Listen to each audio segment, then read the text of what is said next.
Yeshua, Jésus, était un nom très commun dans l'Israël du 1er siècle. La seule chose qui distingue le nom de Jésus de Nazareth est la personne à laquelle il appartient et ce qu'il a fait pour nous. En Christ, habite corporellement toute la plénitude de la divinité. Colossiens 2,9. Jésus est le reflet de sa gloire et l'empreinte de sa personne. Hébreux 1,3.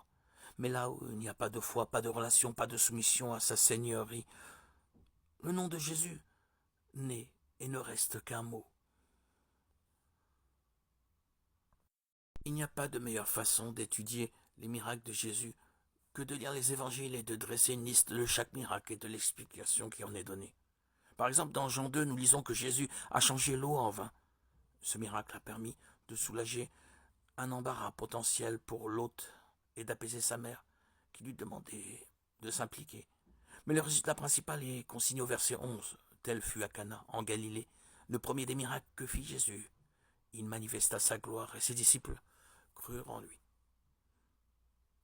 Parfois le but d'un miracle est donné par Jésus même, et parfois il devient clair dans la réponse de ceux qui l'ont vu. Jésus n'a jamais accompli de miracle pour le plaisir de se donner en spectacle.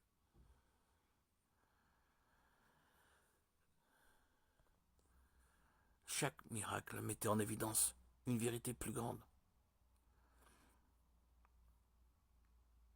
Jean insiste particulièrement sur ce point en qualifiant les miracles de Jésus de signes. Jésus n'est pas seulement un bon professeur de morale que nous pouvons choisir de suivre, un grand philosophe. Jésus est Dieu, et il est au-dessus de tout. La suprématie de Jésus rend évident le fait que nous ne pouvons pas expier nos propres péchés. En fait, il est impossible que le sang des taureaux et des boucs ôte les péchés. Hébreux 10,4. Jésus a à la fois accompli et remplacé ce système de la loi mosaïque. Le salut n'est pas basé sur les œuvres. Éphésiens 2,1,10. Et une fois que nous sommes sauvés, la suprématie de Jésus nous montre que nous ne pouvons pas aspirer à être comme lui par nos propres forces. Jésus est tout autre, suprême surtout.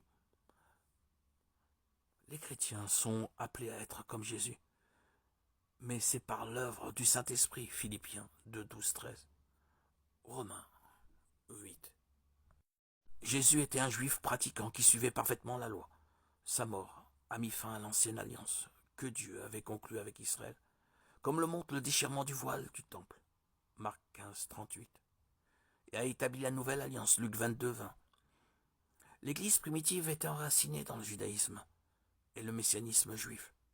Et les premiers croyants en Christ étaient pour la plupart juifs. Mais lorsque les croyants ont proclamé que Jésus ressuscité était le Messie, les Juifs incrédules les ont rejetés et ils ont été contraints de rompre définitivement avec le judaïsme. Acte 13, 45-47. Jésus était le Messie que les Juifs attendaient. Il est né dans la religion du judaïsme, a accompli la religion juive, et lorsque les siens l'ont rejeté, il a donné sa vie en sacrifice pour les péchés du monde. Son sang a ratifié la nouvelle alliance, et peu après sa mort, le judaïsme a perdu son temple, son sacerdoce et ses sacrifices.